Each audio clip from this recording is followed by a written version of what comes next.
बता दें, रुद्रप्रयाग अमित शाह ने जनता को संबोधित किया है रुद्रप्रयाग जाकर और वर्चुअल तरीके से कई जिलों को संबोधित किया। इस दौरान सैनिक वोट बैंक साधने की बीजेपी यहां पूरी कोशिश करते नजर आए। बीजेपी सरकार ने कई विकास के काम को भी इस दौरान गिनाए और अमित शाह ने कांग्रेस पर इस दौरान सीधा निशाना साधा। तो बड़ी खबर आपको बता रहे, अमित शाह जो है सीधे यहां कांग्रेस पर निशाना साधते नजर आए। रुद्रप्रयाग के दौरे पे अमित शाह नजर आए, जहां वर्चुअल तरीके से जिलों को यहां पे संबोधित किया है और सैनिक वोट बैंक साधने की पूरी कोशिश करते नजर आए अमित शाह। और बीजेपी सरकार की तमाम उपलब्धियां भी गिनाई है वर्चुअल रैली के माध्यम से, जहां अमित शाह ने कांग्रेस पर भी जमकर निशाना साधा और हमला बोलते हुए यहां बीजेपी सरकार की उपलब्धियां भी गिनाई है। तो रुद्रप्रयाग अमित शाह ने पहुंचे और जहां जनता को सीधा संबोधित करते नजर आए। रुद्रप्रयाग पहुंचने के बाद अमित शाह जनता को संबोधित किए, वर्चुअल तरीके से कई जिलों को यहां संबोधित करते नजर आए अमित शाह, और जहां साफ तौर पे बीजेपी की तमाम उपलब्धियां गिनाई और सैनिक वोट बैंक साधने की यहां कोशिश करते नजर आए अमित शाह। जहां इस दौरान वर्चुअल रैली के माध्यम से अमित शाह ने कांग्रेस पर भी साफ तौर पर निशाना साधा है और बीजेपी की उपलब्धियां गिनाते हुए यहां पे लोगों को बीजेपी से वोट देने की अपील की है। और इस दौरान बीजेपी की तमाम उपलब्धियां भी गिनाई अमित शाह ने। चुनाव काफी नजदीक है, ऐसे में बीजेपी पूरी कोशिश कर रही है कि 60 पार का जो नारा है उस नारे को पूरा किया जाए। और इसी कड़ी में अमित शाह जो है रुद्रप्रयाग पहुंचे, जहां जनता को संबोधित करते नजर आए। वर्चुअल तरीके से कई जिलों को यहां पे संबोधित करते नजर आए और सैनिक वोट बैंक साधने की पूरी कोशिश की। यहां अमित शाह ने बीजेपी की तमाम उपलब्धियां भी गिनाई है और जनता से ये अपील की है कि इस बार 60 पार का जो नारा है उस नारे को जो है जनता इस बार पूरा करेगी। और जनता ने एक बार फिर से मन बना लिया है कि जिस तरीके से विकास जो है बीजेपी सरकार में विकास जो है जिस ऊंचाइयों से विकास कार्य हुआ है उसको भी आगे बढ़ाया जाए। और इसी कड़ी में यहां पे अमित शाह जनता के बीच पहुंचे और जनता को अपने पक्ष में करने की पूरी कोशिश करते नजर आए। जहां इस दौरान अमित शाह ने कांग्रेस पर भी जमकर निशाना साधा है और वर्चुअल तरीके से कई जिलों को संबोधित किया, जहां सैनिक वोट बैंक साधने की पूरी कोशिश करते नजर आए और बीजेपी सरकार की तमाम उपलब्धियां गिनाई अमित शाह ने।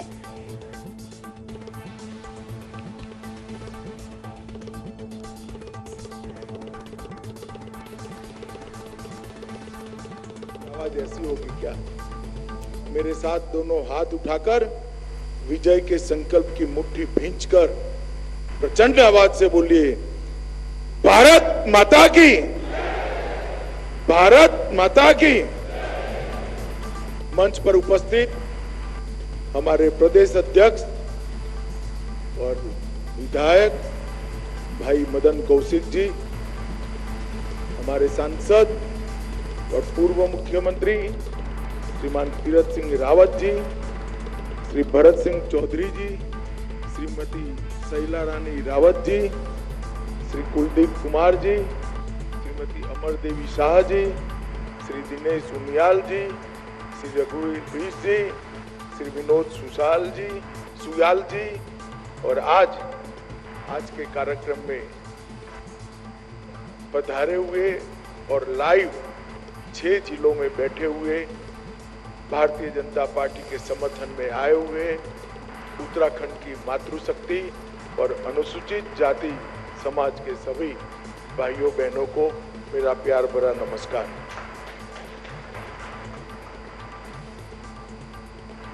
साथियों, 2022 का चुनाव 14 फरवरी को यहां मतदान होने जा रहा है। एक बार फिर से उत्तराखंड की जनता को ये तय करना है कि किस प्रकार की सरकार चाहिए। 5 साल तक समाज के हर वर्ग को साथ में रखकर विकास के रास्ते पर उत्तराखंड को ऊंचाइयों पर ले जाने वाली सरकार चाहिए, या परिवारवाद, जातिवाद, भ्रष्टाचार इसमें आकंठ डूबी हुई कांग्रेस पार्टी की सरकार चाहिए। ये निर्णय करना उत्तराखंड वासियों का काम। आज मैं याद कराने आया हूं 2017 में करीब करीब इसी समय पर मैं भारतीय जनता पार्टी का अध्यक्ष था, उत्तराखंड की जनता के सामने आया था। हमने हमारी झोली फैलाकर विनम्रता के साथ हाथ जोड़कर देवभूमि की मातृशक्ति, देवभूमि के अनुसूचित भाइयों के सामने, देवभूमि की जनता के सामने हमारी विनंती रखी थी कि हमें एक मौका दीजिए, मजबूत सरकार बनाइए, 2/3 बहुमत की सरकार बनाइए, हम देवभूमि के अंदर विकास की बयार लाए। और आज मैं कह सकता हूं मित्रों कि 5 साल में मोदी जी के नेतृत्व में भारतीय जनता पार्टी ने उत्तराखंड को बदलने का काम किया। ढेर सारे काम समग्र उत्तराखंड के विकास के लिए भारतीय जनता पार्टी की नेतृत्व की सरकार ने किए हैं। अब हमने सरकार का नेतृत्व भारतीय जनता पार्टी ने हमारे युवा मुख्यमंत्री पुष्कर सिंह धामी को दिया है और उनके ऊर्जावान नेतृत्व में, जोशीले नेतृत्व में भारतीय जनता पार्टी अगले 5 साल भी उत्तराखंड को विकास के चरम पर ले जाने का काम करेगी। इसका मैं आप सभी को वादा करने आया।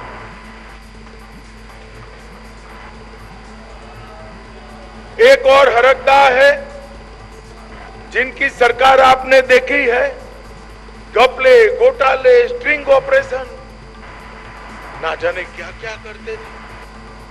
और दूसरी ओर भारतीय जनता पार्टी की सरकार जिसने ये देवभूमि को, वीर भूमि को विकास की नई ऊंचाइयों तक ले जाने का काम किया। यह आजादी के अमृत महोत्सव का वर्ष, इस वर्ष हमारी आजादी को 75 साल समाप्त हो गए। मित्रों, ये 75 साल के अमृत महोत्सव में जिस उत्तराखंड को भारतीय जनता पार्टी के नेता, हमारे पूर्व प्रधानमंत्री श्रद्धेय अटल जी ने बनाया था, मोदी जी ने संवारा है, उसको देश का नंबर 1 राज्य बनाने के लिए आपके आशीर्वाद की जरूरत है।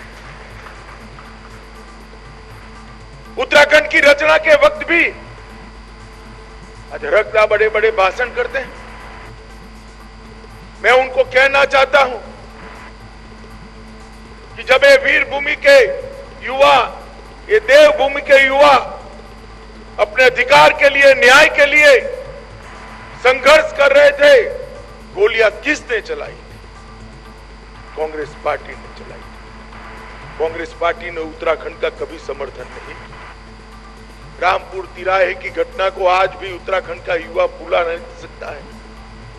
कई युवाओं ने अपनी जान गंवाई और उत्तराखंड की रचना करने का काम देश के उस वक्त के प्रधानमंत्री, हमारे प्रिय नेता अटल बिहारी वाजपेयी ने किया और उत्तराखंड को संवारने का काम अब नरेंद्र मोदी जी का। वाजपेयी जी ने बनाया और मोदी जी संवार रहे। मित्रों, ये भारतीय जनता पार्टी की सरकार आज मेरे सामने मातृशक्ति बैठी है। मैं बहुत गौरव और अंतःकरण के भाव से उत्तराखंड की मातृशक्ति को प्रणाम करना चाहता हूं, क्योंकि आपने सिंचे हुए संस्कारों के कारण ही देश की सुरक्षा के साथ जुड़े हुए सब इकाइयों में सबसे ज्यादा युवा अगर देश के लिए हथियार उठाकर सीमा पर तैनात है तो मेरी मातृशक्ति के दिए हुए संस्कार इसका कारण है। सबसे ज्यादा बलिदान अगर किसी ने देश की रक्षा के लिए दिया है तो उत्तराखंड के जवानों ने दिया है। यही मातृशक्ति के आशीर्वाद और संस्कार उनको देश की रक्षा करने के लिए। मित्रों, भारतीय जनता पार्टी की नरेंद्र मोदी जी के नेतृत्व में जो सरकार चल रही है, उसने देश की मातृशक्ति के लिए ढेर सारे काम किए और उत्तराखंड की सरकार ने भी ढेर सारे काम किए। मित्रों, सबसे बड़ा काम नरेंद्र मोदी जी ने किया है कि बच्चियों को जन्म लेने से पहले ही मार दिया जाता था। मोदी जी ने बेटी बचाओ बेटी पढ़ाओ का नारा दिया और आज जन्म का दर बच्चों जितना ही बच्चियों का भी होने जा रहा है। कुप्रथाओं के कारण बच्ची को कोख में ही मार देते थे। इससे ज्यादा जघन्य बात क्या हो सकती है। मोदी जी ने सरकार चलाने के साथ साथ जन जागृति भी चलाई, लोगों को जोड़ा, माताओं को जोड़ा, भाइयों को जोड़ा और समाज के अंदर परिवर्तन आने लगा है। आज जेंडर रेशियो लगभग बरोबर होने की दिशा में आगे बढ़ रहा है। इसके साथ साथ बेटियों को पढ़ाने के लिए भी ढेर सारी योजनाएं लाए और आज बेटियां बच्चों की तरह ही पढ़ रही है। और मोदी जी हमेशा कहते हैं एक बेटे को पढ़ाते हैं तो एक व्यक्ति को आप पढ़ाते हो और एक बेटी को पढ़ाते हो तो पूरे परिवार को आप पढ़ाते हो। ये सम्मान बेटियों को देने का काम हमारे नेता नरेंद्र मोदी जी ने किया है। सरकार की योजना से देश भर में, सरकार की योजना से देश भर के अंदर निःशुल्क प्रसूति इंस्टीट्यूशनल अस्पताल के अंदर प्रसव की प्रक्रिया हो, ये सुनिश्चित करने का काम किया है। मैं सिर्फ उत्तराखंड में बात करना चाहता हूं। हमारी सरकार बनने के पहले 100 में से 50 प्रसूति इंस्टीट्यूशनल प्रसूति होती थी। आज 100 में से 89 प्रसूति इंस्टीट्यूशनलाइज हो गई है। मित्रों, इससे माता और बच्चा दोनों सुरक्षित है और इसीलिए माता मृत्यु दर भी घटकर 31 के नीचे चला गया है और शिशु दर भी घटकर 33 के नीचे, मृत्यु दर भी 33 के नीचे गया है। और ये अद्भुत काम किया है जिसको शायद व्यक्तिगत रूप से कोई जानता नहीं है, ना इसका प्रचार हुआ है ना प्रसार हुआ है। मगर नरेंद्र मोदी जी ने हर माँ जो गर्भावस्था में है उसका चिंता करने का काम करने वाली बहनों को 10 सप्ताह की छुट्टी देना जिससे वो अपने नए बच्चे का ध्यान रख सके, उसकी देखभाल कर सके। 5,000 रुपया प्रधानमंत्री मातृ वंदना योजना में उनके बैंक खाते में सीधे जमा कर दिए जाते हैं। 2 करोड़ से ज्यादा माताओं को मोदी जी ने ये 6 साल के अंदर 10,000 करोड़ रुपया माताओं के बैंक अकाउंट में सीधा पहुंचाने का काम किया है। बच्चियों को स्कूल में टॉयलेट की बड़ी तकलीफ थी, हर स्कूल में अलग टॉयलेट बनाया। सुकन्या समृद्धि योजना लाए, 2.5 करोड़ बच्चियों के अकाउंट खोले गए और इससे बच्चियां अपनी पढ़ाई लिखाई कर सके, आत्मनिर्भर हो सके, वहां तक की व्यवस्था। मित्रों, सबसे बड़ा मोदी जी ने काम किया है हर गरीब के घर में शौचालय। अनुसूचित जाति के भाई भी सुन रहे हैं,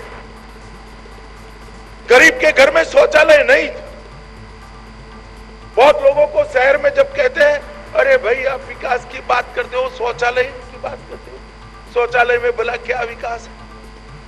मैं उन लोगों को कहता हूं आपने जिस घर में शौचालय नहीं है उस घर की महिलाओं के साथ बातचीत नहीं। जिस घर में शौचालय नहीं है उस घर की महिलाएं, बच्चियां, बेटियां कितनी शर्मसार होती होगी इसकी कल्पना आपको नहीं। आज मोदी जी ने 8 करोड़ शौचालय गरीबों में घर में बनाकर कई सारी महिलाओं को शर्म से मुक्ति दिला। मेरे अनुसूचित जाति के भाई भी सुन रहे हैं, कांग्रेस ने गरीबी हटाओ का नारा दिया मगर गरीबी के लिए कुछ नहीं किया। हरकता अगर कान खुले हैं तो सुन लीजिए और मेरी बात का जवाब दीजिए। कांग्रेस पार्टी की जवाहरलाल नेहरू से लेकर राहुल गांधी तक की 4 पीढ़ियों ने इस देश में शासन किया। सोनिया गांधी, मनमोहन सिंह ने भी किया। कितने गैस के कनेक्शन गरीबों के घर में बांटे थे? गैस तो शहरों के इर्द गिर्द ही सिमट कर रह गए थे। मोदी जी ने 14 करोड़ गरीब माताओं के घर में गैस का सिलेंडर भेजकर आज उन्हें धुएं से मुक्त करने का, टहनियां और कंडे जलाकर गरीब माताओं को आज आंख की रोशनी गंवानी नहीं पड़ती, वो फेफड़े के रोग से ग्रसित नहीं होती, क्योंकि उसके घर में गैस का सिलेंडर मोदी जी ने फ्री ऑफ कॉस्ट पहुंचा दिया है। और कांग्रेस के शासन में नहीं हुआ। और सबसे ज्यादा फ्री ऑफ कॉस्ट गैस के सिलेंडर, सबसे ज्यादा शौचालय किसके घर में पहुंचे?